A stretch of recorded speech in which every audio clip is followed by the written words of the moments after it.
यानी जो कंकाल मिला वह कंकाल का समय कितना मिला? 4700 बरस पहले आदमी का डीएनए मिला। आज तक का ये अजूबा है। दुनिया में डीएनए साइंटिस्ट लोग परेशान हैं कि डीएनए साइंटिस्ट लोगों को ज्यादा से ज्यादा 1700-1800 बरस पहला यानी बीसी 1700 पहले का डीएनए मिला, मगर इतना पुराना डीएनए उनको पहली बार मिला। तो भारत में 2 रिसर्च प्रोजेक्ट चल रहे थे। भारत में 2 रिसर्च प्रोजेक्ट चल रहे थे। एक रिसर्च प्रोजेक्ट पर 92 साइंटिस्ट लोग काम कर रहे थे। यूरोप, एशिया, वर्ल्ड के लोगों के 500 डीएनए टेस्ट के सैंपल लेकर 92 लोगों का डीएनए रिपोर्ट चल रहा था और वो डीएनए रिपोर्ट 2018 में प्रकाशित हुआ था और उस डीएनए रिपोर्ट का नाम है the formation of human population in south and central Asia. इसका हिंदी में अर्थ होता है दक्षिण और मध्य एशिया की आनुवांशिकता संरचना। इसके पीछे उनको ढूंढना था ब्राह्मण भारत में कौन से साल आए। ये 92 साइंटिस्ट लोगों का डीएनए रिपोर्ट चल रहा था। कहां से आए?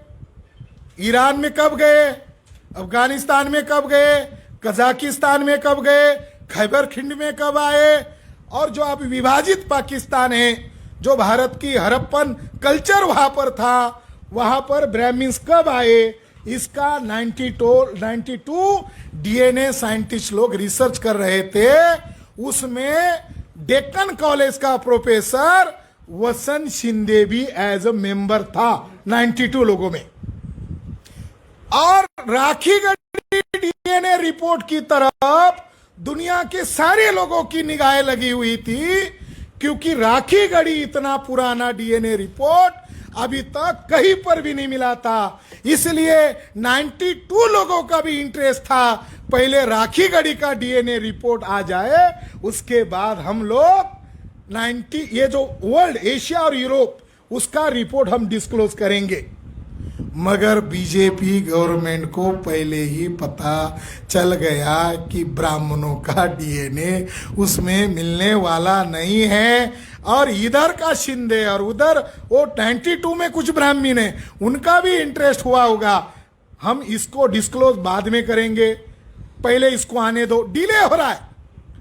तो 92 लोगों में अमेरिका का सबसे बड़ा नंबर 1 का डीएनए साइंटिस्ट जिसका नाम है रिच डेविड, वो भी उसका मेंबर था। उन्होंने योजना बनाकर ये पब्लिश नहीं कर रहे, ये देखकर उन्होंने गूगली डाली, इन्होंने स्ट्रैटेजिक प्लान बनाया, चलो हम हमारा रिपोर्ट को पब्लिश कर देते हैं, ताकि ये अगर ये राखी गढ़ी डीएनए रिपोर्ट में अगर गड़बड़ कर दे तो हमारा डीएनए रिपोर्ट में वो बातें पकड़ में आ जाएगी। तो इन्होंने मार्च 2018 में ये report the formation of human population in south and central Asia, इसको पब्लिश कर दिया। क्या हो गया फिर? इंडिया के लोगों को मालूम ही नहीं हुआ। वो चाहते थे कि इंडिया में बवाल हो, वो इंडिया में बवाल नहीं हुआ। क्यों? ये जो सो कॉल्ड नेशनल मीडिया है, इन्होंने चर्चा किया इस रिपोर्ट पर, सिंगल लाइन की खबर ही नहीं छापनी है।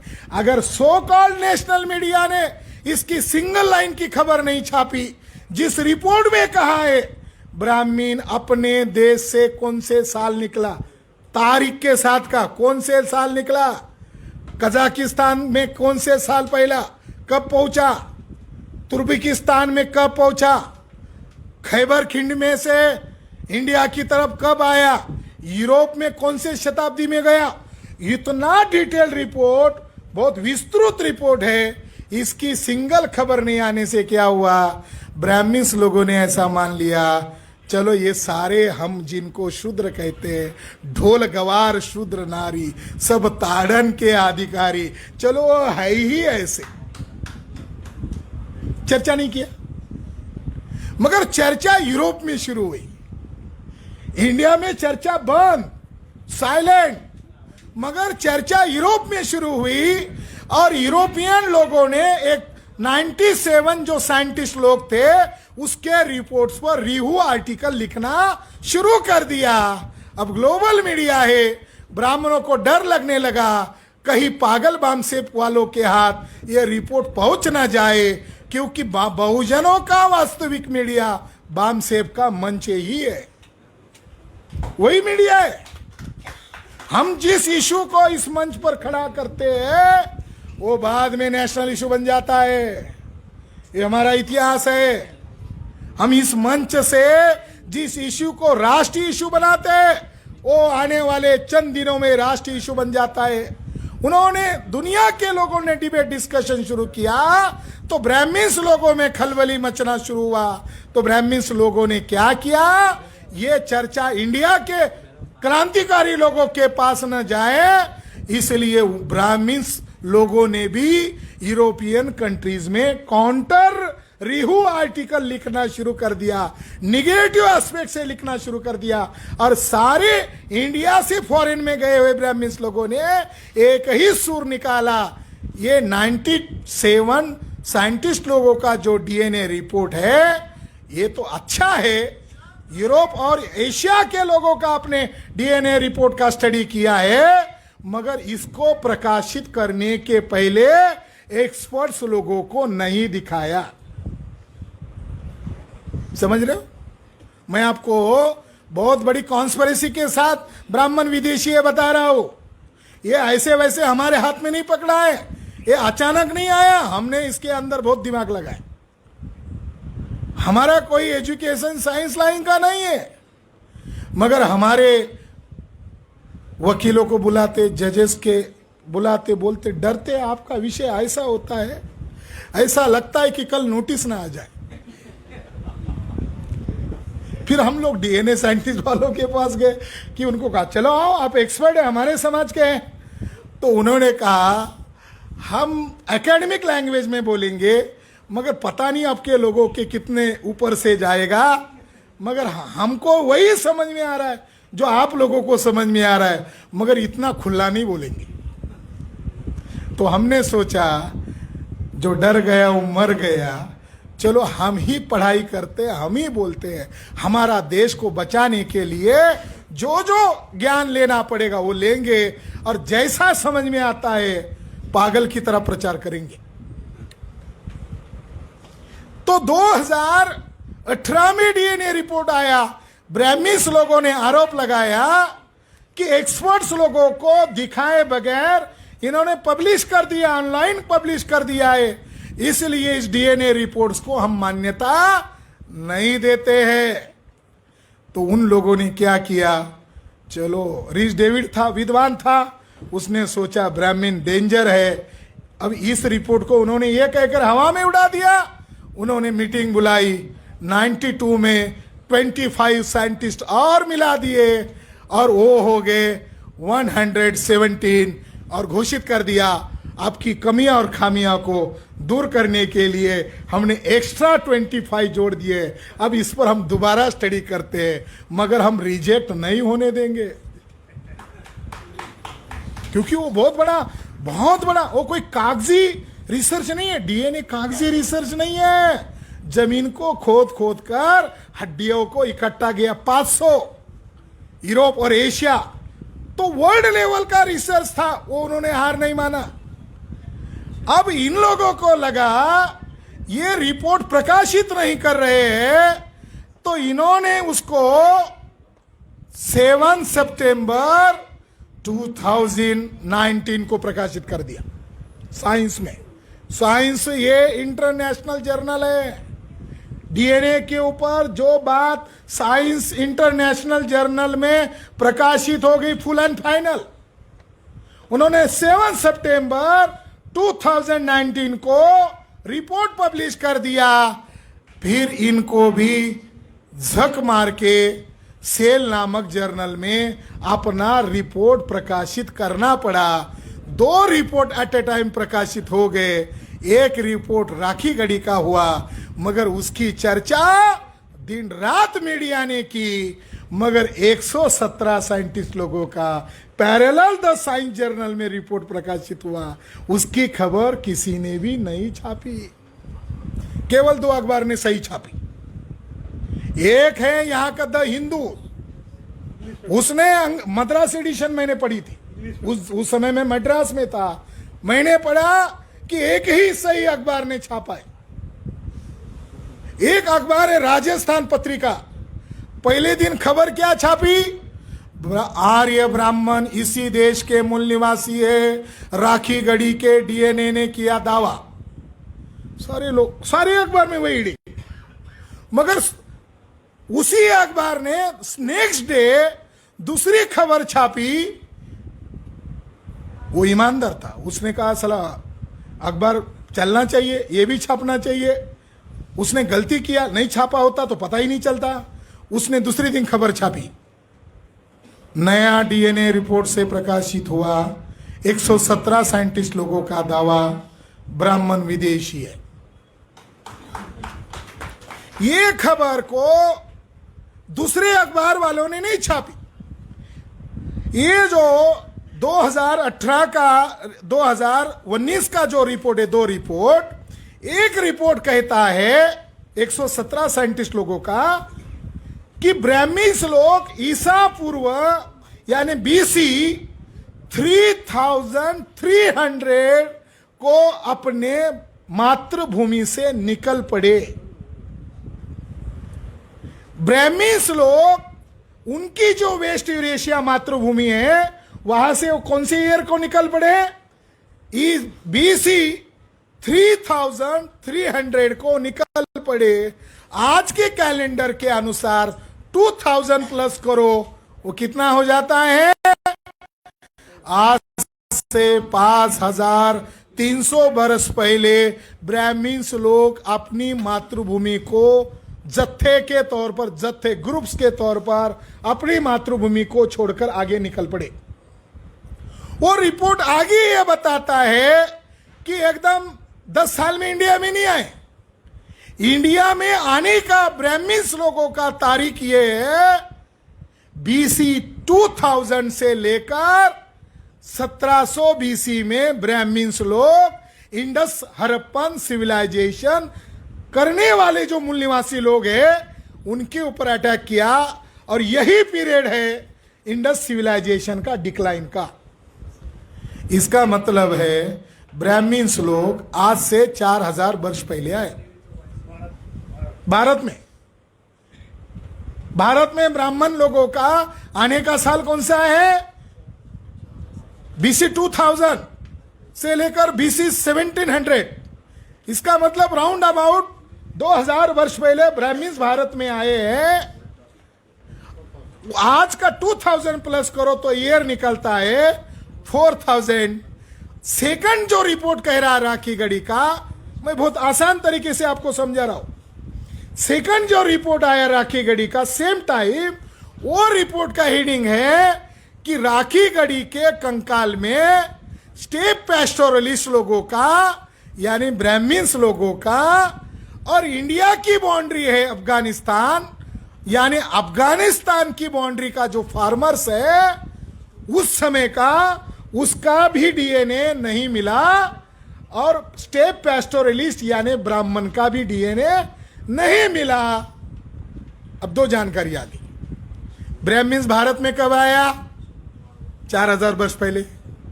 कंकाल का पीरियड कब बता रहे हैं, 4700 वर्ष पहले। तो ब्राह्मण का DNA Rakhi Garhi DNA report में क्यों नहीं मिला? ब्राह्मण 4700 वर्ष पहले आया ही नहीं था, 700 साल के बाद आया। जब ब्राह्मण भारत में आया ही नहीं है तो राखी गढ़ी के कंकाल में ब्राह्मण का डीएनए मिलने का सवाल नहीं है।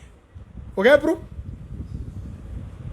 मगर व्यसन शिंदे ने स्टेटमेंट दिया कि सर मार्टिमर व्हीलर ने इंडस सिविलाइजेशन का एक्सकेवेशन रिपोर्ट में यह लिखा हुआ है। उसने कहा एक बड़ा आर्कोलॉजिस्ट है, उसने इंडस सिविलाइजेशन का एक्सकेवेशन किया और एक्सकेवेशन के रिपोर्ट में कंक्लूड में कहा कि इंडस सिविलाइजेशन अपने आप खत्म नहीं हुई, ब्राह्मिन्स लोगों के आक्रमण और हिंसा अभियान के द्वारा ही इंडस सिविलाइजेशन को तहस नहस किया गया है। इसका हवाला देकर वसंत शिंदे ने कहा, अब हम दावे से कहते हैं ब्राह्मण लोग यही के मूल निवासी थे, वो बाहर से आया नहीं। अब राखीगढ़ी डीएनए कह रहा है ब्राह्मण मूल निवासी है। वसंत शिंदे कौन? मराठा, बायकास्ट, शूद्र आदमी ने क्या किया? लालचवश बोल दिया। लालचवश क्यों बोल दिया? मैं राखीगढ़ी गया, राखीगढ़ी में 2015 को गया, लगातार हर साल जाता हूं।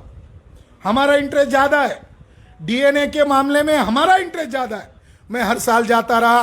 2015 में वहां वजीर सिंह एक व्यक्ति था, मास्टर, उसने मुझे जानकारी बताई, फिर मैंने ऑन रिकॉर्ड किया, उसका इंटरव्यू हमारे संगठन के एमएन चैनल पर प्रकाशित किया। उसने ये कहा, मैंने ही वसंत शिंदे को लेटर लिखकर ये साइट के बारे में जानकारी दिया, क्योंकि मैं मानता था कि डेक्कन कॉलेज आर्कोलॉजी का बड़ा कॉलेज है। वो आया, उसको एक एक चीजें जो मिली वो दिखाई, वो शौक रह गया। इंडस सिविलाइजेशन की साइट भारत में कैसे है, उसने खुदाई की और जो चीजें मिली, वजीर सिंह का दावा है उसने एक एक चीज 2-2 करोड़ रुपए में बेची। ये बात जानकारी लीक हो गई सीबीआई के द्वारा, वसंत शिंदे को नोटिस मिला, वसंत शिंदे की जांच हुई और वो तो जांच करने वाले अधिकारी ब्राह्मण, वो आरएसएस के साथ जुड़े हुए, उन्होंने उसका ब्लैकमेल किया और उसको कहा तुम्हें हम बचा सकते हैं, रिपोर्ट जो भी आ जाए, क्योंकि इसमें 16 देशों के साइंटिस्ट लोग जुड़े हुए थे, केवल डेक्कन कॉलेज नहीं था। रिपोर्ट जो भी आ जाए हम मीडिया हम मैनेज करेंगे, सरकार भाजपा की है, तुम वही बात कहना जो आरएसएस का मोहन भागवत बोलेगा। आरएसएस के मोहन भागवत के इशारे पर वसंत शिंदे का ब्लैकमेल किया गया और वसंत शिंदे को ट्रैप करके आरएसएस के लोगों ने उसके मुंह से उल्टा कहलवाया जो उस रिपोर्ट में नहीं है। साथियों, फिर हमने उसको लीगल नोटिस भेजा। वसंत शिंदे ने जैसे स्टेटमेंट दिया ब्राह्मण यही कहा है, हमने उसको लीगल नोटिस भेजा। हमने कहा किस लाइन पे लिखा है, कौन सी पैराग्राफ में लिखा है, वो हमें जरा बताओ। वसंत शिंदे ने नहीं बताया, तो फिर हमने दूसरा बुक प्रसिद्ध किया, क्या वसंत शिंदे विदेशी ब्राह्मणों के दलाल है, एक शोध। क्योंकि हमारी बातें वो दिखा नहीं रहे, हमारे प्लेटफॉर्म पर हम बोल रहे हैं, ब्राह्मण बोलने नहीं दे रहे। ये भी बड़ी मजाक है कि उनके प्लेटफॉर्म पर हमको नहीं बुला रहे, त्रिवेदी, पांडे, चौबे यही बोल रहे, हमको बोलने नहीं दे रहे। तो हमने लिखा, हमने अभियान चलाया और उसको एक्सपोज करने का काम किया। आखिरकार उसको एक बड़े पद से हटाना पड़ा। जैसे हमने उसके बारे में एक्सपोज अभियान शुरू किया, अब उसको लगा ये काम का नहीं, आउट किया, अब साइड में रखा हुआ है। डीएनए रिपोर्ट से प्रकाशित हुआ ब्राह्मण्स फॉरेनर्स है। मार्टिमर व्हीलर ने अपने रिपोर्ट में कहा कि मैं हड़प्पन सिविलाइजेशन के डी नंबर 11 के पास गया था। वहाँ अलग साइंटिफिक लैंग्वेज में एरिया का नाम देना पड़ता, जैसे गली नंबर 14, गली नंबर 15। तो आर्कोलॉजी में भी स्टडी के लिए, समझने के लिए, आने वाले लोगों को समझने के लिए, वो कहता है D11 में मैं गया, सीढ़ियों से नीचे उतरते हुए मैंने देखा, वहाँ 14 लोगों की डेड बॉडीज मुझे मिली। उसमें नन्हे बच्चे भी थे, औरतें भी थे। औरतों की गहने से पता चला वो यही वही की मूल निवासी है। और उसमें 14 लोगों के सिर के ऊपर कुल्हाड़ी के घाव मैंने देखे। मार्टिमर व्हीलर की थ्योरी को कोई रिजेक्ट नहीं कर सकता। मार्टिमर व्हीलर ने आर्कोलॉजिकल डेड बॉडीज दिखाया। अगर यही के लोग हैं तो इनके टुकड़े करके इनके सर में मारकर किसने हत्या किया, इसका जवाब ब्राह्मण उस समय से लेकर आज तक नहीं दे रहे। और एकेडमिक क्षेत्र में मार्टिमर व्हीलर ने क्या लिखा है इसको भी नहीं दिखा रहे, केवल रिजेक्ट कर रहे, दिखा नहीं रहे। इसीलिए डीएनए रिपोर्ट से प्रूव हो गया, राखी गढ़ी डीएनए रिपोर्ट से प्रूव हो गया, ब्राह्मण्स फॉरेनर्स है। ब्राह्मण मीडिया वन साइड जानकारी बता रहा है, दूसरी साइड नहीं बता रहा है। और वो डीएनए रिपोर्ट्स मूल निवासी लोगों का है। जेनेटिक्स आधार पर हम कह रहे हैं राखी गढ़ी डीएनए हमारा है, हमारी मूल निवासियों का है। मगर अब क्या हो रहा है, हम चर्चा इतिहास बताने के लिए या नहीं कर रहे। हम लोग साउथ इंडिया में चर्चा अलग मकसद से कर रहे हैं, और वो मकसद है कि साउथ इंडिया में उदयनिधि के स्टेटमेंट पर चर्चा हो रही है। उदयनिधि ने सनातन धर्म खत्म करने की बात कही है। उधर से शंकराचार्य कह रहा है उदयनिधि का सर कलम करके ला कर देगा, उसको इतना इतना इनाम मिलेगा। हम कह रहे सनातन तो बुद्धिस्ट शब्द है। वो उदयनिधि लड़ाई तो लड़ रहे, उसका आशय सही है। कोरोना, मलेरिया, डेंगू, एड्स, इसको खत्म करना पड़ता है, ऐसा वो कह रहा है। उसी तरह ये जाति व्यवस्था है, उसी तरह ये उच्च नीचता है, और इस धर्म का ये प्रोडक्ट है। इसके उसको ऊपरी दवाई करने से नहीं चलेगा। वो धर्म है, इसीलिए गुलामी है। जैसे बीमारी को खत्म किया जाता है समूल नष्ट, उसी तरह ये सनातन धर्म को खत्म करना चाहिए। ऐसा स्टेटमेंट किसने दिया? उदयनिधि ने दिया। अब उदयनिधि को यह मालूम नहीं है कि सनातन वर्ड वैदिक वर्ड नहीं है, ये बुद्धिस्ट वर्ड है। और बुद्धा के जो वचन है वो धम्म पद है, और धम्म पद में यमक वग्ग है, और यमक वग्ग में ये वचन है एस धम्म सनातनो। धम्म ही सनातन है, धम्म ही सनातन है। बुद्धिज्म का वर्ड है सनातन। ओशो नामक एक बड़ा वक्ता हुआ था, उसने भी सीरीज लिखी थी एस धम्म सनातनो। उसके यूट्यूब पर स्पीच है इसी नाम से। तो सनातन शब्द वैदिक शब्द नहीं है, हिंदू शब्द का पर्याय सूचक शब्द नहीं है। जिसको वैद सनातन कह रहे हैं ये नकली लोग है, चालबाज लोग है, परिस्थिति को देखकर अपना रूप बदलने वाले लोग है। गिरगिट भी रंग कम बदलता है, ब्राह्मण ज्यादा रंग बदलता है। ये चालबाज लोग है। मैं आपको बता रहा हूं सबूत के तौर पर। अल बरूनी, हमारे मकसूद भाई इतिहासकार है। कितने शताब्दी में आए इंडिया में अल बरूनी? अरब से 10वीं 11वीं शताब्दी में 1030 एडी में आए। अल बरूनी ने, जो अरब से आया हुआ था, अपने किताब में, अपने सफरनामे में लिखा भारत में दो ही मजहब के लोग रहते। एक धर्म का नाम समनिया धर्म है, बौद्ध धर्म का एक नाम श्रमण धर्म है। वो लिख रहा है बौद्ध धर्म अर्थात समन धर्म है, और दूसरे धर्म का नाम बमनिया धर्म है। बमनिया मतलब ब्राह्मण धर्म है। अरब का इतिहासकार लिख रहा है जब वो 10वीं शताब्दी में इंडिया में आया तो दो ही मजहब के लोग हैं, बौद्ध धर्म और ब्राह्मण धर्म। वो हिंदू धर्म नहीं लिख रहा है, वो वैदिक धर्म भी नहीं लिख रहा है, वो ब्राह्मण धर्म लिख रहा है। साथियों, हिंदू गाली है। ब्राह्मण लोग बैकवर्ड कास्ट के लोगों को मूर्ख बना रहा है, राजपूत लोगों को मूर्ख बना रहा है। अब राजपूत चिल्ला रहे हम क्षत्रिय लोग हिंदू नहीं है, उनको समझ में आ गया। वो अपना नाता जोड़ रहे महावीर के साथ, अपना नाता जोड़ रहे बुद्धा के साथ, उनको समझ में आया। मगर हमारे बैकवर्ड कास्ट को समझ में नहीं आ रहा है। हिंदू शब्द रामायण में नहीं मिलता, हिंदू शब्द महाभारत में नहीं मिलता, हिंदू शब्द भगवत गीता में नहीं मिलता, हिंदू शब्द शिव पुराण में नहीं मिलता, हिंदू शब्द विष्णु पुराण में नहीं मिलता। क्यों नहीं मिलता? वो संस्कृत भाषा का ही नहीं है। होगा तो मिलेगा ना। वो कौन सी भाषा का है? पर्शियन भाषा का है। किसने बताया? हम नहीं बता रहे। ब्राह्मण का बड़ा नेता जिसका नाम है स्वामी दयानंद सरस्वती, रहने वाला मोदी के स्टेट का, गुजरात का, सौराष्ट्र का, और उसके गांव का नाम है टंकारा गांव। हमको उसका एड्रेस भी मालूम है।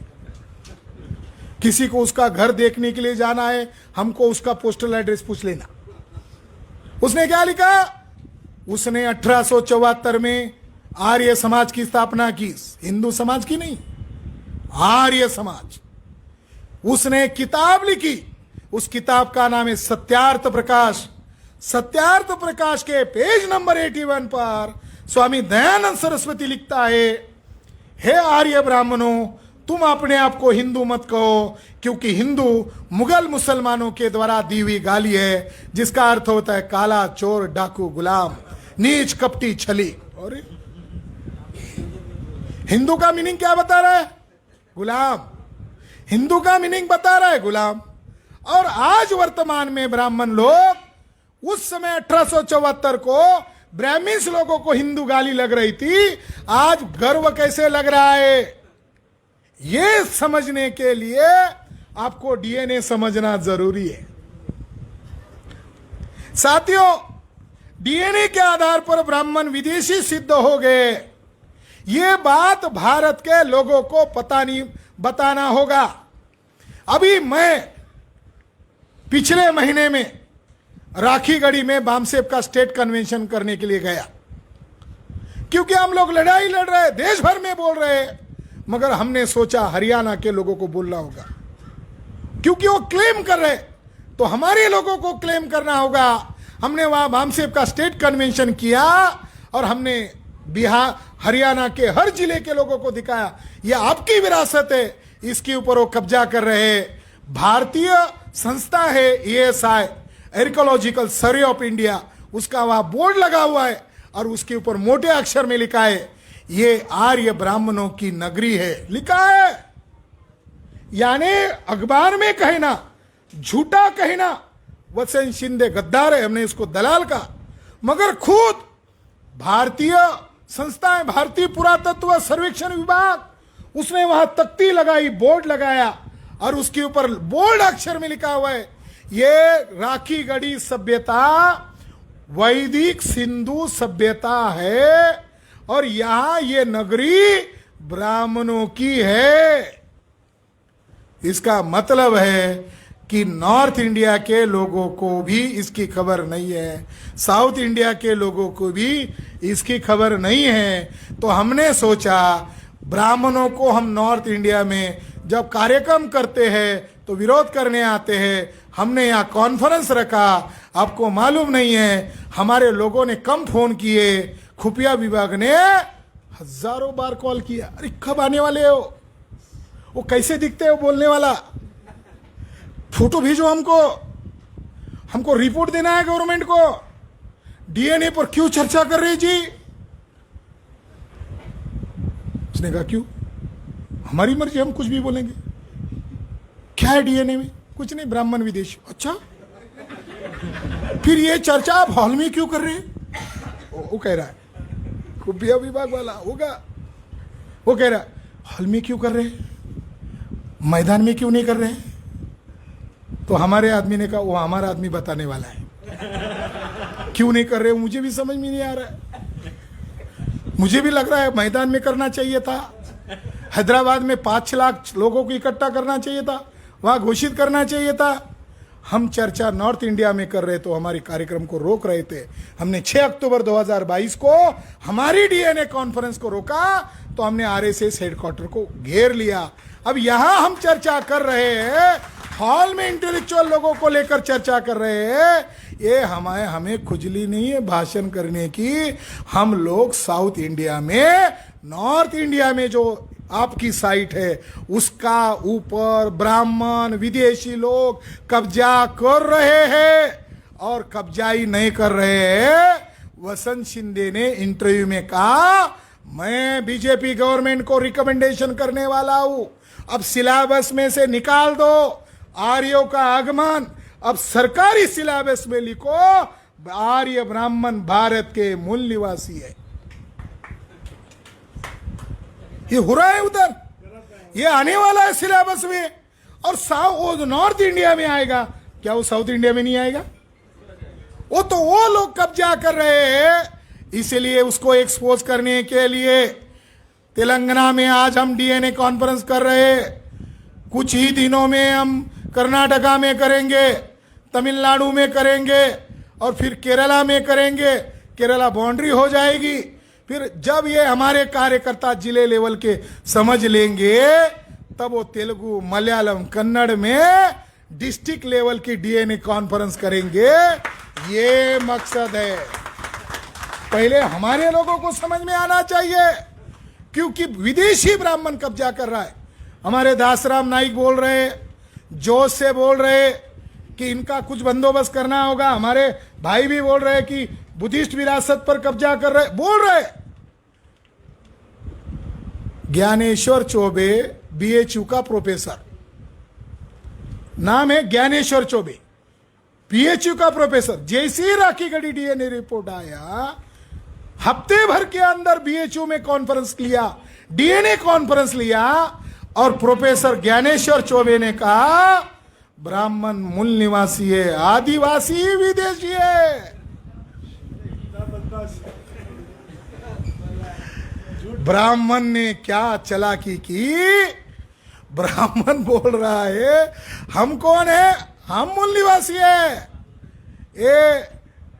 ये जो आदिवासी है, ट्राइब्स है, ये विदेश संताल और ये गोंड, ये जो आदिवासी है विदेशी है।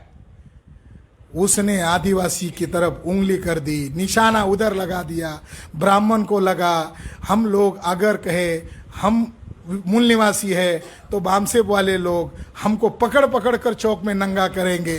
अगर हमने ऐसा कहा आदिवासी विदेशी है तो फिर बैकवर्ड कास्ट के लोग, शेड्यूल कास्ट के लोग बोलेंगे अरे हम तो मूल निवासी, जाने दो साला, आदिवासी का पक्ष लेंगे, कहीं हमको ना विदेशी घोषित करे। तो फिर हमने ये किताब में ज्ञानेश्वर चौबे को बिना पानी का हजामत हमने कर दिया। बिना पानी का हजामत कैसे कर दिया?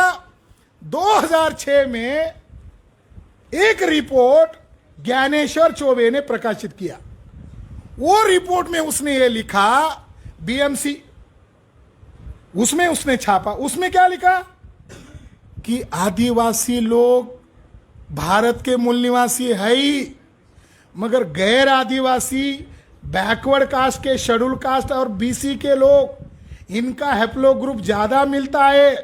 ये एक ही वंश के लोग थे, आदिवासी कहीं बाहर से नहीं आए, वो यही के लोग हैं। 2006 में यही ज्ञानेश्वर चौबे कह रहा है ट्राइब्स आर इंडिजीनियस, मगर ट्राइब ही इंडिजीनियस नहीं है, बैकवर्ड कास्ट आल्सो इंडिजीनियस। तो फिर मैंने उसको कॉल किया, कॉल करके उसकी इंटरव्यू लिया। मैंने कहा मैं जर्नलिस्ट बोल रहा हूँ और मुझे आपका इंटरव्यू लेना है, आप बड़े डीएनए के ज्ञाता है। फिर उन्होंने कहा पूछो, अभी मैं फ्री हूँ। तो 1 घंटे का इंटरव्यू लिया, इंटरव्यू का रिकॉर्ड बनाया। पहला सवाल पूछा, आपने हाल ही में बयान दिया आदिवासी विदेशी है, सबूत क्या है? तो उसने इधर उधर की बात बोल दी। थोड़ी देर में मैंने उसका ही डीएनए रिपोर्ट का नाम पूछा, लाइन पढ़ के बताया, इस लाइन में आप कह रहे आदिवासी बाहर से नहीं आया, आदिवासी और बैकवर्ड कास्ट मूल निवासी है, और आप ही के रिपोर्ट में आप लिख रहे हो ब्राह्मिन्स फॉरेनर्स है। 2006 को इंटरनेशनल जर्नल में आपने रिपोर्ट प्रसिद्ध किया, वो उसको मान्यता मिल गई। पहले उसको तो रिजेक्ट करो। फिर उसने कहा मैं उसी को रिजेक्ट करने के लिए नई थ्योरी बता रहा हूँ, नई थ्योरी बता रहा हूँ, नया रिपोर्ट नहीं प्रेजेंट कर रहा है। इसका मतलब है आरएसएस के ब्राह्मणों को लगा अगर ब्राह्मण को मूल निवासी घोषित करेंगे तो ज्ञानेश्वर चौबे आड़ा आ गया है, उसका रिपोर्ट बता रहा है ब्राह्मण विदेशी है और यहाँ के लोग मूल निवासी है। उसको रिजेक्ट करने के लिए, अपने ही संशोधन को रिजेक्ट करने के लिए ज्ञानेश्वर चौबे को आगे किया भागवत ने, और ट्राइब्स लोगों को विदेशी कहने का अभियान शुरू कर दिया विथ एविडेंस। उसने एग्री किया, वो मान ही नहीं रहा है। फिर मैंने उसको सवाल पूछा ज्ञानेश्वर चौबे को, चलो आप मूल निवासी है। समझने के लिए मैं आपको बोल रहा हूं, क्योंकि हमारे आंध्र प्रदेश तेलंगाना के आदिवासियों को जगाना होगा। आइसोलेशन में कोई लड़ाई नहीं हो सकती। मैंने उसको सवाल पूछा, चलो आप मान लो, मैं मानता हूं ब्राह्मण मूल निवासी है, फिर ब्राह्मणों का डीएनए क्या है, डीएनए ग्रुप क्या है, और यहाँ के नॉन ब्राह्मण्स लोगों का डीएनए ग्रुप क्या है? उसने कहा मैं समझा नहीं। तो मैंने उसको बताया ब्राह्मण्स लोगों के डीएनए ग्रुप का नाम R1A1 है। ये जो हम डीएनए कॉन्फ्रेंस कर रहे हैं, ये बात ध्यान रखना, हम ब्राह्मिन्स को फॉरेनर्स कह रहे हैं, सबूत देकर कह रहे हैं। क्या कह रहा है डीएनए रिपोर्ट्स? ब्राह्मिन्स लोगों के डीएनए ग्रुप का नाम है R1A1। मैंने उसको दूसरा सवाल पूछा, जो नॉन ब्राह्मीण लोग हैं उनके डीएनए ग्रुप का नाम क्या है? तो उसने बोलना बंद कर दिया। मैंने उसको बताया L3MN, ये बैकवर्ड कास्ट के लोगों का डीएनए ग्रुप का नाम है। तो तुम किस आधार पर मूल निवासी हो? अगर तुम मूल निवासी होते तो तुम्हारा डीएनए ग्रुप का नाम L3MN आता, न कि R1A1 आता। तो उसने आखिर में बोल दिया, आप क्यों इतना इंटरव्यू ले रहे हो? आप लगते और है, आप शायद बीजेपी से संबंधित नहीं हैं, आप शायद इतना खिंचातानी कर रहे हैं। तो मैंने उसको बोल दिया, मैं वास्तविक पत्रकार हूं, मैं वास्तविक छापूंगा। बाद में डिस्कनेक्ट कर दिया, उसके मुंह से पकड़ा, हाँ मैं R1A1 हूं। मगर ये बारीक बात लोगों को कहां मालूम है कि ब्राह्मिन्स लोगों का डीएनए विदेशी है और उनके ग्रुप का नाम R1A1 है, और भारत के मूल निवासी लोगों का डीएनए ग्रुप का नाम L3MN है। इस आधार पर यह बात सिद्ध होती है कि ब्राह्मिन्स फॉरेनर्स है। साथियों, हम ये हैदराबाद में डीएनए रिसर्च कर रहे हैं और ये लाइव टेलीकास्ट हो रहा है। तो हैदराबाद में डीएनए की भारत की सबसे बड़ी लैब है। हम हैदराबाद में रिसर्च कर रहे हैं, हम हैदराबाद में डिस्कशन कर रहे हैं। तो साउथ इंडिया की नहीं, ऑल इंडिया की डीएनए लैब हैदराबाद में है, जिसका नाम है central for cellular and molecular biology Hyderabad.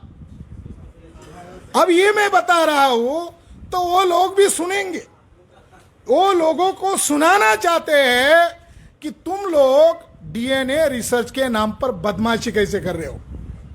ये दूसरा मकसद है हैदराबाद में डीएनए रिसर्च करने का। मतलब एक तो मूल निवासियों को जानकारी देना, दोस्त दुश्मन की पहचान कराना, और दूसरा मकसद है ये जो सीसीए जो है यहां, इसको एक्सपोज करना। ये क्या कर रहा है?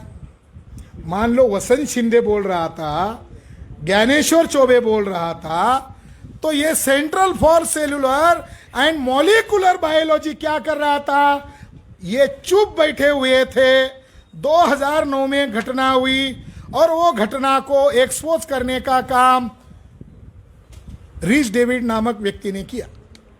रीच डेविड ने, उसको पता चल गया कि राखी गढ़ी के डीएनए रिपोर्ट में छेड़छाड़ होने वाली है, तो उसने एक वर्ल्ड लेवल का डीएनए के ऊपर एक किताब लिखी। दुनिया भर के लोगों को मालूम हो, उस किताब को हर व्यक्ति ने पढ़ना चाहिए। वो किताब 2017 को उसने प्रकाशित किया। उस किताब का नाम है who we are and how got here. Who we are and how got here, ये बुक प्रकाशित किया 2017 में। उसका 40% चैप्टर या 40% जानकारी ये ब्राह्मिन्स लोगों को वर्ल्ड लेवल पर एक्सपोज करने के लिए है। उसके अंदर उसने एक जानकारी दी 28 अक्टूबर 2008 को। उस किताब में वो कहता है 28 अक्टूबर 2008 को हम हैदराबाद में आए, central for cellular and molecular biology Hyderabad के ऑफिस में आए। मेरे साथ मेरा दोस्त निक पैटरसन था और यहां के लोग, साइंटिस्ट लोग, डीएनए साइंटिस्ट लोग थे। उसमें हैदराबाद का थंगराज था। थंगराज और बाकी लोगों के साथ हमारी मीटिंग हुई। हमने उनको कहा कि आप इंडियन लोग जो डीएनए साइंस पर लिखेंगे और हम लोग यूरोपियन लोग जो डीएनए साइंस पर लिखेंगे, उसमें एक शब्द का मैच नहीं हो रहा है। वो शब्द है कि ब्राह्मण के बारे में क्या लिखना। हम अभी तय करते हैं कि आप इंडियन ब्राह्मण लिख रहे हो, वो तो इंडियन है ही नहीं। तो डीएनए रिपोर्ट में आप भी लिखो ब्राह्मिन्स आर वेस्ट यूरेशियन। तो थंगराज और बाकी ब्राह्मण लोग चौंक गए और उन्होंने उसको कहा, क्यों ऐसा क्यों? रीच डेविड ने कहा ब्राह्मण फॉरेनर है, इसलिए ऐसा लिखो ताकि पढ़ने वालों को कंफ्यूजन न रहे। तो थंगराज ने कहा, जो उसका हेड है, उसने कहा पागल हो गए हो क्या, ब्राह्मणों को मरवाना चाहते हो? भारत में भूचाल आएगा अगर ये हमने छाप दिया कि ब्राह्मीस आर फॉरेनर्स। भारत में राजनीतिक उथल पुथल हो जाएगी। झगड़ा किया। रिच डेविड ने कहा हमने जो शब्द सजेस्ट किया उसका थंगराज ने अपोज किया।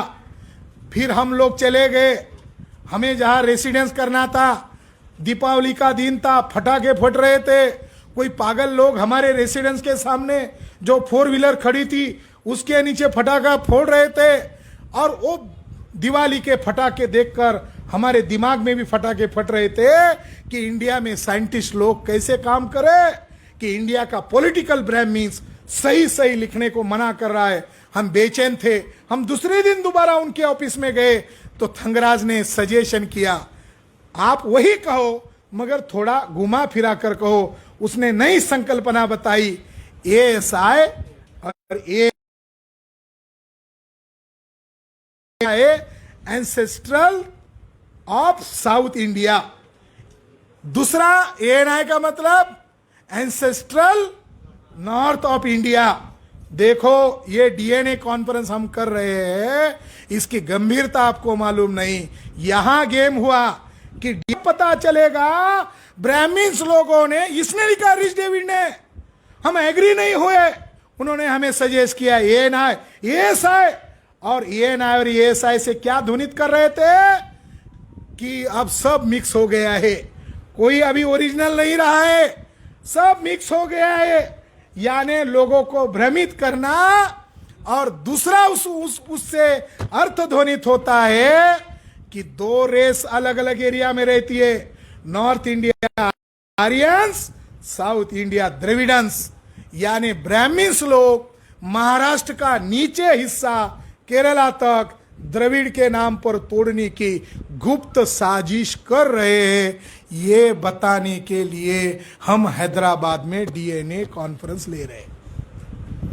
बौद्धिक योग्यता हमारे अंदर है, ब्राह्मणों से ज्यादा है, मगर हम ये चर्चा इसीलिए कर रहे हैं कि हमारे मूल निवासी बहुजनों को डीएनए रिसर्च तो पता ही है ही नहीं, ये कॉन्स्पिरेसी क्या कर रहे हैं। तो ब्राह्मीन्स लोगों ने तय किया है भारत के मूल निवासियों को 6 लाख गांव तक पहुंचाने में ज्यादा रिसोर्स लगेगा। उनके पास मीडिया नहीं है, मीडिया में आप बामसेप को ब्लैकआउट कर दिया है, भारत मुक्ति मोर्चा को ब्लैकआउट कर दिया है। ये बात सही कह रहे ब्राह्मीन्स फॉरेनर से, मगर भारत के लोगों को मीडिया नहीं साथ देने के कारण 6 लाख गांव तक कब पहुंचेगा, इसके पहले इंडिया को डिवाइड कर दो। ब्राह्मीन्स लोग डिवाइड करने की प्लानिंग पर काम कर रहे हैं। इसलिए आरएसएस के ब्राह्मीन्स कह रहा है कि ब्राह्मण विदेशी नहीं है, मूल निवासी है। वो कहेंगे हम नॉर्थ इंडिया के मूल निवासी है और तुम काले लोग साउथ इंडिया के मूल निवासी है, हम गोरे लोग नॉर्थ इंडिया के मूल निवासी है। इसीलिए डीएनए के पीछे साजिश है, उस साजिश को आप लोगों को जानना और समझना बहुत जरूरी है। दूसरा विषय है, वो दूसरा विषय ये है, मैं इस मौके पर और एक ऐलान करना चाहता हूं कि आने वाले समय में हम लोग यूएनओ यूनाइटेड नेशंस ऑर्गेनाइजेशन के अंदर एक केस दायर करने के बारे में सोच रहे हैं। यूनाइटेड नेशंस ऑर्गेनाइजेशन के समक्ष हम एक ऑर्गेनाइजेशन के लेवल पर एक केस सबमिट करने के बारे में हम सोच रहे, और उसके लिए हम अलग अलग स्टेट में ये डीएनए कॉन्फ्रेंस कर रहे हैं ताकि एक मत हो। मुझे लग गया, वामन मेश्राम को लग गया केस करना चाहिए, इससे नहीं होगा, हमारा भी जनमत होना चाहिए। और वो इस मामले पर होगा कि डीएनए के आधार पर ब्राह्मीन्स फॉरेनर्स है, विदेशी है, तो यूएनओ कहता है कोई भी विदेशी मुल्क के लोग किसी भी वहां के मूल निवासी लोगों पर राज नहीं कर सकते। सत्ता पर नहीं आ सकते, भूभाग पर कब्जा नहीं कर सकते। अगर ब्राह्मण्स फॉरेनर्स है तो हमें विश्व के न्यायालय में जाना होगा और यूएनओ का ही आधार बताकर और डीएनए का आधार बताकर बताना होगा कि ब्राह्मण्स फॉरेनर्स है, इसलिए उनको भारत में रहने का कोई अधिकार नहीं है। यूएनओ को हमारी बात को मानना होगा। इसके बारे में हम सोच विचार कर रहे हैं। दूसरी महत्वपूर्ण बात यह है कि 2008 में साथियों अंतिम मुद्दा है, आखिरी मुद्दा है। हम कह रहे हैं ब्राह्मण विदेशी है, ब्राह्मण क्या कह रहे हैं? मोहन भागवत कह रहा है सभी हिंदू का डीएनए एक है, मुसलमान का भी डीएनए एक है, मुसलमान के बगैर हिंदू राष्ट्र नहीं बनेगा, मुसलमान के बगैर हिंदुत्व अधूरा है। मॉब लिंचिंग कर दिया मुसलमानों का, फिर मुसलमान को कह रहे हो यही के। इसका मतलब ये कॉन्स्पिरेसी है कि मुसलमान बैकवर्ड कास्ट के साथ एक डीएनए का भाई है। ये जो प्रचार हो रहा है, इस प्रचार के कारण बैकवर्ड कास्ट और माइनॉरिटी का ध्रुवीकरण रोकने के लिए ब्राह्मण भागवत गुमराह करने वाला ये स्टेटमेंट दे रहा है। मोहन भागवत का चेला क्या कह रहा है, जिसका नाम है lieutenant colonel Prasad Purohit, military का हेड जिसका नाम है लेफ्टिनेंट कर्नल प्रसाद पुरोहित। करकरे जी ने हाई कोर्ट में जो चार्जशीट दाखिल किया उसमें 48 videos and audios 48 videos and audios का डाटा सबमिट किया है। उसमें फरीदाबाद की मीटिंग को सुनकर ट्रांसक्रिप्ट किया, कागज पर लिखा, मोहर लगाई और आरएसएस के लोगों के ऊपर प्रज्ञा सिंह ठाकुर साध्वी, लेफ्टिनेंट कर्नल प्रसाद पुरोहित, असीमानंद उर्फ आशीष चटर्जी, सुनील जोशी और तमाम आरएसएस के ब्राह्मणों के ऊपर बम फोड़ने का केस नहीं डाला। केस डाला है ये लोग देश के दस्तूर को बदलने के लिए बम ब्लास्ट कर रहे। बम ब्लास्ट मुसलमानों को अंदर डालने के लिए नहीं कर रहे, बल्कि ये प्रोपेगेंडा करने के लिए कर रहे हैं कि भारत का संविधान लचीला है, इसीलिए बाहर से इस्लामिक आतंकवादी लोग आ रहे हैं और अलग अलग जगह पर बम ब्लास्ट कर रहे हैं और इससे जहन बनाया जाए कि ये सारा का सारा खेल संविधान के कारण हो रहा है, संविधान को बदलना होगा। तो लेफ्टिनेंट कर्नल प्रसाद पुरोहित ने गुप्त मीटिंग में स्टेटमेंट दिया, we will fight this constitution, we will fight this nation because this nation is not ours. आतंकवादी पुरोहित क्या कह रहा है कि हमारा भारत नहीं है, इसलिए संविधान को बदलना होगा, भारतीय लोगों के खिलाफ बम ब्लास्ट करना होगा। खुले तौर पर कह रहा है भारत हमारा नहीं है। उसका गुरु भागवत बाहर क्या कह रहा है, डीएनए के अनुसार ब्राह्मण यही के, गलत। वो सही कह रहा है, हम विदेशी है। इसीलिए साथियों ब्राह्मण लोग जो हिंदू राष्ट्र का प्रचार कर रहे हैं, इसके पीछे ब्राह्मणों की कॉन्स्पिरेसी है। कॉन्स्पिरेसी यही है, नाम मुसलमान के नाम से चिल्लाए जाए, बम ब्लास्ट मुसलमान ने किए ऐसा कहा जाए, ताकि नॉन मुसलमानों का जहन हिंदू राष्ट्र की तरफ झुका रहे। अल्पसंख्यक लोग बहुसंख्यक लोगों पर राज कदापि नहीं कर सकते।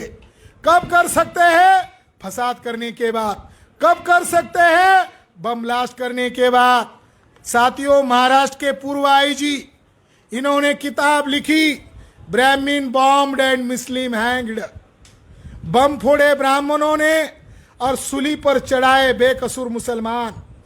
साथियों उन्होंने प्रूव कर दिया कि सारे के सारे बम ब्लास्ट आरएसएस के लोगों ने किए और आरएसएस आतंकवादी संगठन है।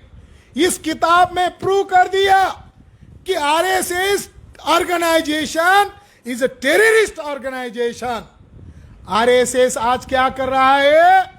देशभक्ति का सर्टिफिकेट बांट रहा है। हमें आरएसएस के ब्राह्मणों को सर्टिफिकेट की जरूरत नहीं है। आरएसएस के ब्राह्मण आतंकवादी लोग हैं, ये खुले तौर पर बोलना सीखो। कोई कानूनन आप अपराध नहीं कर सकते, क्योंकि अजमेर शरीफ बम ब्लास्ट का केस का जजमेंट आया और जजमेंट के आधार पर 3 आरएसएस के लोगों को गुनहगार मान्य किया और आजीवन उनको बम ब्लास्ट के नाम पर सजा हुई। ये प्रूव करता है अगर आरएसएस के लोग देशभक्त है तो Ajmer Sharif bomb blast case में उनको सजा क्यों हुई। अभी नांदेड़ केस के लिए गवाह आ गया शिंदे, वो हाईकोर्ट में पहुंच गया है। वो कह रहा है मैं आरएसएस का वर्कर था, गुप्त मीटिंग में मुझे बुलाया गया था और आरएसएस के लोगों ने ये कहा था कि नांदेड़ में, परवनी में, जालना में, औरंगाबाद में, तेलंगाना में बम ब्लास्ट करना है और आने वाला चुनाव जीतना है।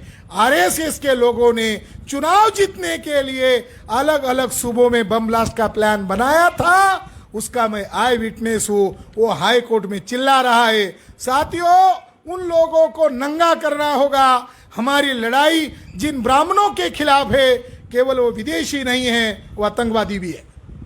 वो केवल विदेशी नहीं है, वो आतंकवादी भी है। और इन आतंकवादी लोगों को निपटने के लिए हमें मास लेवल पर जाना होगा, केवल हॉल के इंटेलेक्चुअल लोगों तक नहीं। हमें मासेस में घुसना होगा, मासेस को अवेयर करना होगा। इसलिए इस मौके पर मैं ये कहना चाहता हूं कि आरएसएस का हिंदुत्व, हिंदू राष्ट्र हवा में उड़ सकता है, क्योंकि अब नया राष्ट्रवाद का उदय हो गया है। भारत मुक्ति मोर्चा ने हरियाणा के अंदर डीएनए कॉन्फ्रेंस किया, बीजेपी गवर्नमेंट ने विरोध किया। हमने आरएसएस के हेडक्वार्टर पर 6 अक्टूबर 2022 को 4.5 लाख लोगों को लेकर मोर्चा लेकर गए। उस दिन से एक नया राष्ट्रवाद उदय हो गया और उस राष्ट्रवाद का नाम है मूल निवासी नेशनलिज्म। वो हिंदू राष्ट्र है, हमारा भी राष्ट्रवाद है और हमारे राष्ट्रवाद का नाम है मूल निवासी राष्ट्रवाद। इस देश में रहना होगा तो वंदे मातरम कहना होगा। आरएसएस का हिंदू राष्ट्र, हम नहीं कहेंगे ब्राह्मण को ऐसा, कदापि नहीं कहेंगे। इस देश में रहना होगा तो जय मूल निवासी कहना होगा। ये राष्ट्रद्रोह है, क्योंकि उनका देश है ही नहीं। ये देश तो हमारा है भाई, हम ऐसे फर्जी राष्ट्रवादी नहीं है। तो आने वाले समय में 6 लाख गांव तक आपको ये मूवमेंट बढ़ानी होगी। मगर दासरा मन्ना ने मुझे कहा कि यहाँ के कम्युनिस्ट लोग कंफ्यूज कर रहे शेड्यूल कास्ट, शेड्यूल ट्राइब के लोगों को। तो शेड्यूल कास्ट और शेड्यूल ट्राइब के लोग इतने कंफ्यूज हो गए सोशलिस्ट एंड मार्क्सिस्ट आइडियोलॉजी से कि वो अंबेडकर की तरफ जाने की बजाय खड्डे में जा रहे, गड्ढे में जा रहे। इसको त्यागना होगा। जैसे मोहन भागवत विदेशी है, आपने वो कहा, इसका जवाब मैं दे रहा हूं। आपने जो प्रॉब्लम बताया, ये कंफ्यूजन फैला रहे, तो इसका जवाब ये है, मोहन भागवत का डीएनए विदेशी है। उसी तरह कांग्रेस के ब्राह्मणों का भी डीएनए विदेशी है।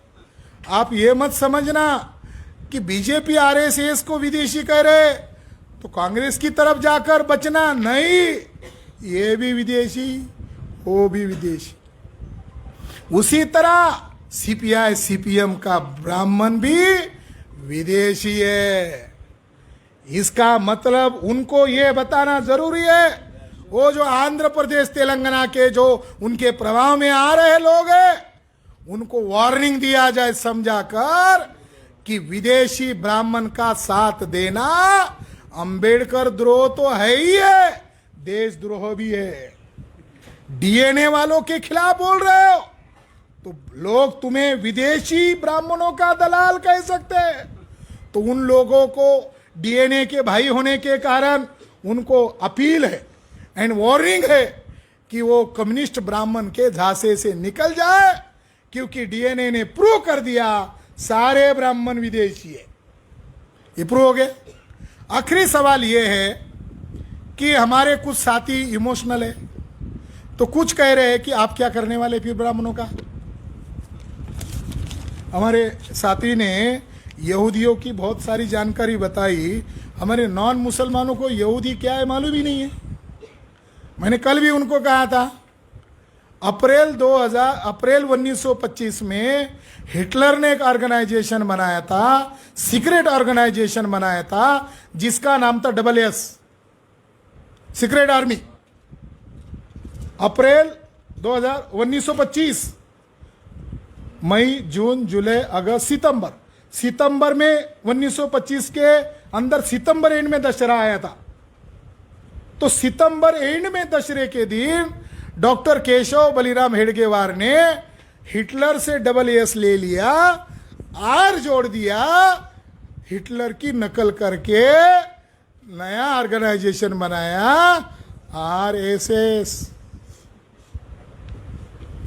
सीक्रेट ऑर्गेनाइजेशन ही है। हिटलर की एक इतनी बड़ी जानकारी है कि उस समय ब्राह्मण्स लोग नाजी के समर्थन में थे। हिटलर ज्यूज को मार रहा था। ज्यूज को मारने के लिए हिटलर के साथ भारत के ब्राह्मण थे। हिटलर के गुरु का नाम नीत्शे था और नीत्शे मनुस्मृति के राज को वहां लाना चाहता था। इसलिए उसने ब्राह्मण लोगों के कहने पर सिंबल चुराया, स्वस्तिक ब्राह्मणों का नहीं है, स्वस्तिक भी बुद्धिस्ट लोगों का है, मगर ब्राह्मण लोगों ने कहा हमारा है, तो उसने सिंबल स्वस्तिक बनाया। नीत्शे ने मनुस्मृति का आदर्श माना, हिटलर ने मनुस्मृति का आदर्श माना। ब्राह्मण कभी किसी के साथ नहीं होते, जो ज्यादा ताकतवर होता है ब्राह्मण उसी के साथ खड़े होते। वो शोषित लोगों के साथ नहीं आते, वो ताकतवर लोगों के साथ जाते। उस समय हिटलर के पास गए यहूदियों को मारने के लिए। आज म्यांमार पर साहब बोल ही नहीं रहे, भागवत भी म्यांमार पर बोल ही नहीं रहे, मगर पैलेस्टाइन और इजराइल का जो मामला है, यहूदियों के साथ ब्राह्मण खड़े हो रहे हैं। हमें वर्ल्ड लेवल की भी कॉन्स्पिरेसी को समझना होगा। आप लोगों को थोड़ा बहुत मालूम है, मगर हमारे बैकवर्ड कास्ट के लोगों को ये जानकारी लेना एक अलग चैप्टर है। इसके लिए हम अलग जानकारी लेंगे, पहले तो हमको लेना है और हम उनको बताएंगे। मगर कुछ साथी लोग पूछते हैं ब्राह्मण्स लोगों का आप लोग क्या करेंगे, वो भी बताकर अब मेरी बात को खत्म कर देता हूं। साथियों, कुछ कह रहे थे कि माफ कर दिया जाए, तो एक ने कहा माफ नहीं किया जा सकता। मैं इससे सहमत हूं। हमारे महापुरुषों की हत्या की, अंबेडकर साहब को रात को ही मार डाला, इंसुलिन का ज्यादा डोज देकर। मारने में नेहरू, गोलवलकर, वाजपेयी शामिल था, डांगे शामिल था। ये जो साउथ इंडिया के, तेलंगाना के जो कम्युनिस्ट और सोशलिस्ट लोगों का डंडा झंडा ढो रहे हैं, और इधर अपने आप को दलित भी कह रहे हैं और इधर अंबेडकरवादी भी कह रहे हैं। शेड्यूल कास्ट के तेलंगाना के और आंध्र प्रदेश के शेड्यूल कास्ट और शेड्यूल ट्राइब के लोगों, आपका बाप है डॉक्टर बाबा साहब अंबेडकर। उसको मरवाया नेहरू ने और उसको साथ दिया श्रीपाद अमृत डांगे और कॉमरेड पे ब्राह्मणों ने। इसके सबूत है मेरे पास, और मैंने अंग्रेजी में किताब है, 11 लैंग्वेज में लिखी है। वो किताब लो, हु किल्ड डॉक्टर अंबेडकर, पढ़ो आप। मैंने प्रूव किया कि कम्युनिस्ट ब्राह्मण लोग भी बाबा साहब अंबेडकर के मारने में शामिल है। क्यों आपके बाप के हथियारों को साथ देते हो? नहीं देना चाहिए। अगर आप अंबेडकरवादी हो तो अंबेडकर का काम करो। अंबेडकर का नाम लेते हो और डांगे को अपना बाप कहते हो, ये दोगला चरित्र है। डांगे आपके बाप का हथियारा है, आपको उसके खिलाफ खड़ा होना होगा। नहीं जानकारी है, हमसे ले लो। 2011 में मैंने किताब लिखा, अभी नहीं बोल रहा हूं मैं, 2011। तो सवाल है कि ब्राह्मण्स लोगों को माफ किया जा सकता है क्या? नहीं। विदेशी ब्राह्मण्स लोग अभी आपके देश को बेच चुके हैं। कांग्रेस के जमाने में 53 लाख करोड़ रुपए का कर्जा था। नरेंद्र दामोदर दास मोदी, जो ब्राह्मणों का गुलाम मंत्री है, उसने लाखों अरबों रुपए का कर्जा लिया और भारत को मल्टीनेशनल कंपनियों को बेच दिया।